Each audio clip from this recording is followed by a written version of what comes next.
Hello दोस्तों, कहानी की इस नई सीरीज में आप सभी का स्वागत है। आज की इस कहानी का नाम है चालाक सेठ। यह एक हिंदी फेरी टेल्स है। अगर आपको हिंदी कहानियाँ, मोरल स्टोरी इन हिंदी या बेड टाइम स्टोरीज पढ़ने और सुनने का शौक है तो इस कहानी को पूरा जरूर पढ़ें।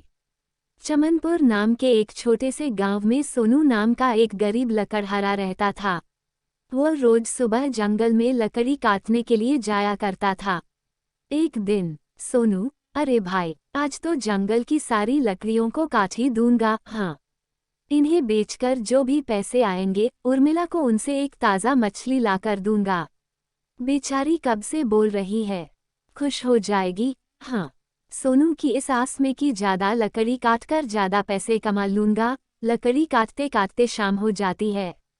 तभी सोनू के पास एक सेठ भागते हुए आता है जिसके हाथ में एक धन की पोटली होती है।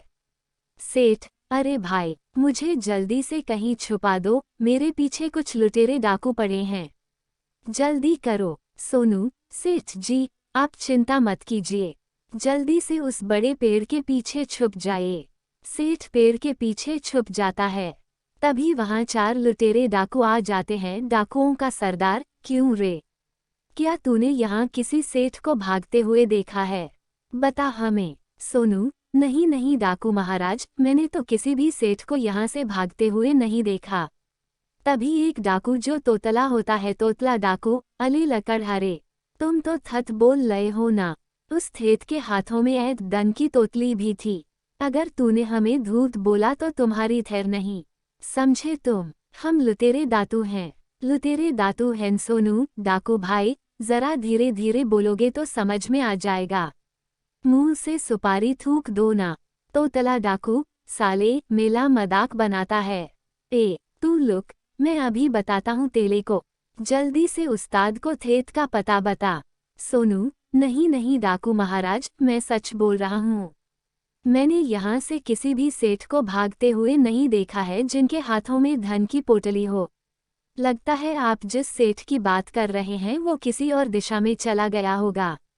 तोतला डाकू, उस्ताद, लगता है ये लतलहारा ठीक बोल रहा है। वो ठेठ दलूल दूतली दिशा में गया होगा। तलो यहाँ थे सरदार। अच्छा ठीक है, चलो फिर यहाँ से। वह सेठ बचकर जाना नहीं चाहिए, हमें उसकी धन की पोटली चाहिए। जिसके बाद सभी डाकू वहां से चले जाते हैं। तभी सेठ पेड़ के पीछे से निकल कर आता है। सेठ, तुम्हारा बहुत बहुत धन्यवाद भाई, आज तो तुमने मुझे बाल बाल बचा लिया।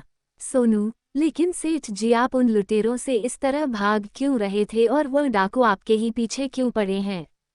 सेठ, अरे भाई, मैं दूसरे गांव का एक सुनार हूँ।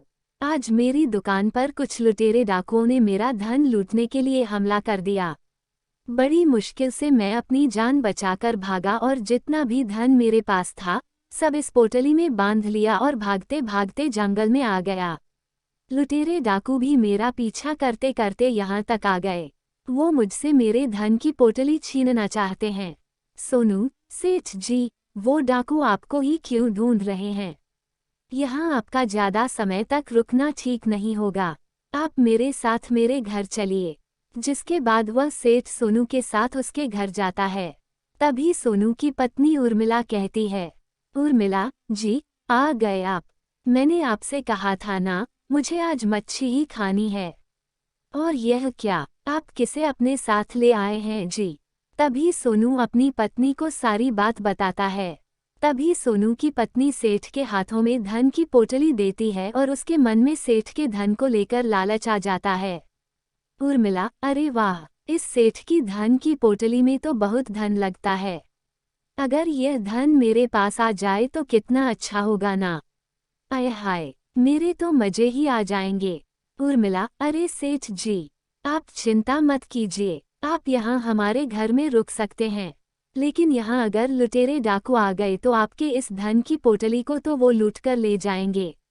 आप अपनी धन की पोटली को मुझे दे दीजिए, मैं इसे संभाल कर रख देती हूँ। ना जाने कब यहाँ डाकू आ जाएं। तभी सोनू अपनी पत्नी के मन के लालच को भांप लेता है। सोनू, नहीं नहीं सेठ जी, आप एक काम कीजिए, मेरे घर में ही एक गड्ढा खोदकर उसमें ही यह धन की पोटली छुपा दीजिए। वो डाकू कभी नहीं जान पाएंगे अपने अपने धन की पोटली कहाँ छुपाई है। हाँ सेठ, ठीक है भाई, अगर तुम कहते हो तो मैं अपनी इस धन की पोटली तुम्हारे घर की जमीन में गड्ढा खोदकर छुपा देता हूँ। पोटली छुपाने के बाद सोनू, सेठ जी अब आप आराम कीजिए। तभी सेठ की आंख लग जाती है और वह सो जाता है। सोनू जहां सेठ ने अपने धन की पोटली छुपाई थी वहां खड़ा होकर धन की रखवाली करता है।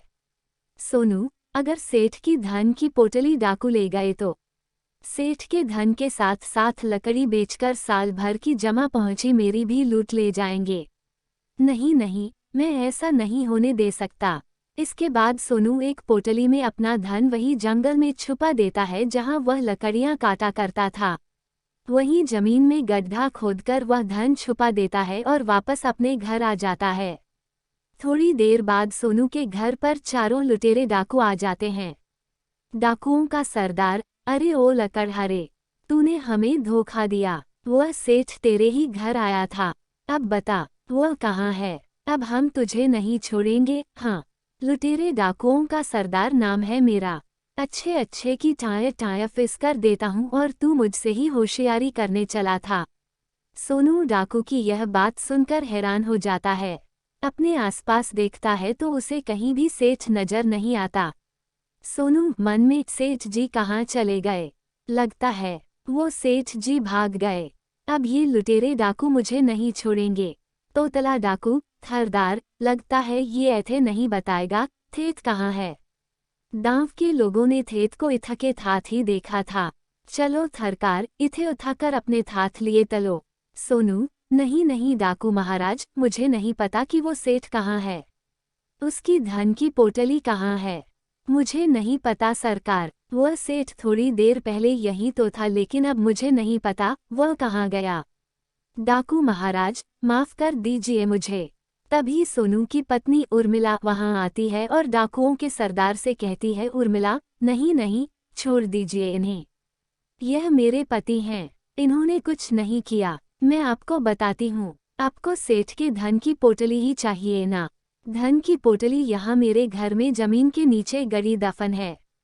आप उसको खोदकर ले जाए लेकिन मेरे पति को छोड़ दीजिए। तोतला डाकू, अच्छा तो थेत ने धन की पोटली यहाँ थोपाई है।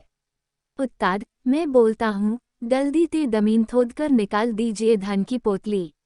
सरदार, हाँ, तुम लोग क्या देख रहे हो, जल्दी से जमीन खोदो। तभी वो लुटेरे डाकू सोनू के घर में जमीन खोदना शुरू कर देता है लेकिन काफी देर तक उन्हें कोई भी धन की पोटली नहीं मिलती। सरदार, अरे यहाँ तो कुछ नहीं है, आखिर कहाँ गई धन की पोटली। तुम दोनों मेरे साथ मजाक कर रहे हो, तुम दोनों उस सेठ का धन अकेले ही हड़पना चाहते हो। हम लुटेरे डाकू हैं, हमारे साथ होशियारी करते हो। तोतला डाकू, अले थरदार, ये दोनों पति पत्नी हमारे साथ मजाक के मूड में नजर आते हैं। इन्हें नहीं पता हम कोई मामूली डाकू नहीं है, हम लुटेरे डाकू है।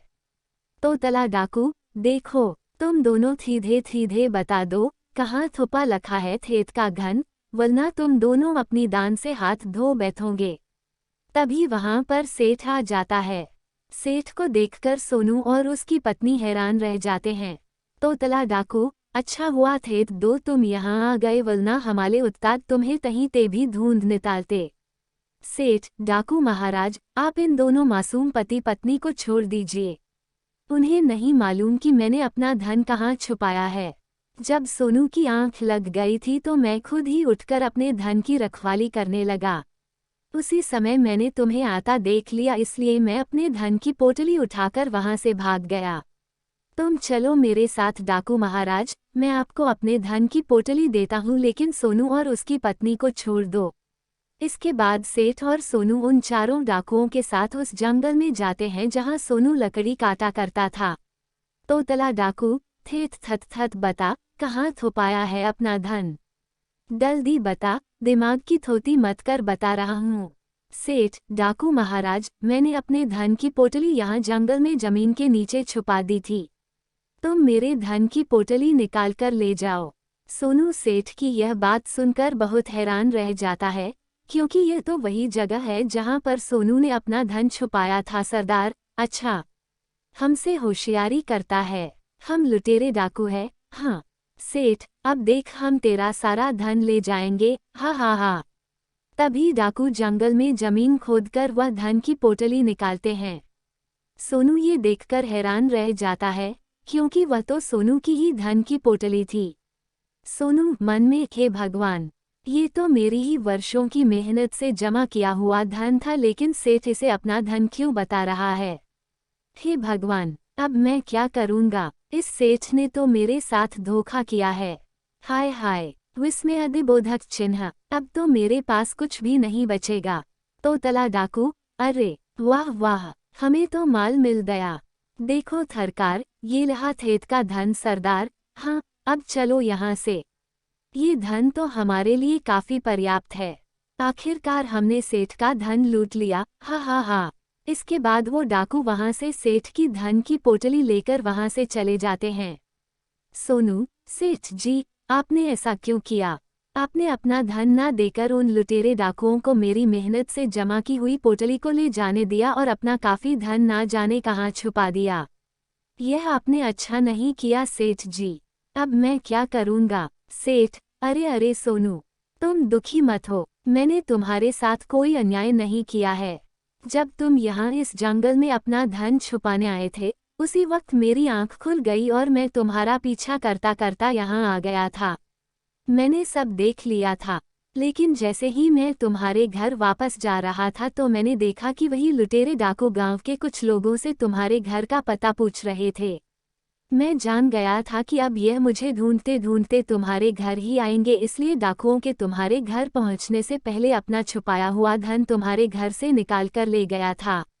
लेकिन मुझे मालूम था, बिना धन लिए लुटेरे डाकू वापस नहीं जाएंगे, इसलिए मैंने अपने धन की बजाय तुम्हारे धन का रास्ता उन्हें बता दिया, क्योंकि मेरा धन तुम्हारे जमा किए गए धन से कई गुना अधिक था। तभी सेठ अपने कुर्ते की जेब से धन की पोटली निकालता है और पोटली में से काफी सारे सोने चांदी के जेवर सोनू को देता है। सेठ, ये लो सोनू, तुम्हारा जो धन लुटेरे डाकू लेकर गए हैं, यह उनसे कई गुना ज्यादा है। अब तुम अच्छे से अपनी जिंदगी बिता सकते हो। ये देखकर सोनू बहुत खुश हो जाता है। सोनू, सेठ जी, मुझे माफ कर दीजिए। मैंने आपके बारे में कितना गलत सोचा। मुझे लगा आपने उन लुटेरे डाकुओं को अपना धन ना देकर मेरे धन का रास्ता उन्हें बता दिया, तो आपने मेरे साथ अन्याय किया, लेकिन आपने तो मुझे ये सोने चांदी के जेवर देखकर मेरी नया ही पार लगा दी है। हाँ, आपका बहुत बहुत धन्यवाद सेठ जी। आपने अपनी सूझबूझ से उन लुटेरे डाकुओं को अच्छा बेवकूफ़ बनाया है। इसके बाद सेठ अपने गांव लौट जाता है और सोनू अपनी पत्नी के साथ खुशी खुशी रहने लगता है। ऐसे ही मज़ेदार स्टोरीज देखने के लिए हमें चैनल मस्यदाव 3575 को सब्सक्राइब करिए और नोटिफिकेशन बेल आइकॉन को ऑन कर लो ताकि आप नेक्स्ट वीडियो मिस न कर पाए। आपका कीमती समय देने के लिए दिल से शुक्रिया।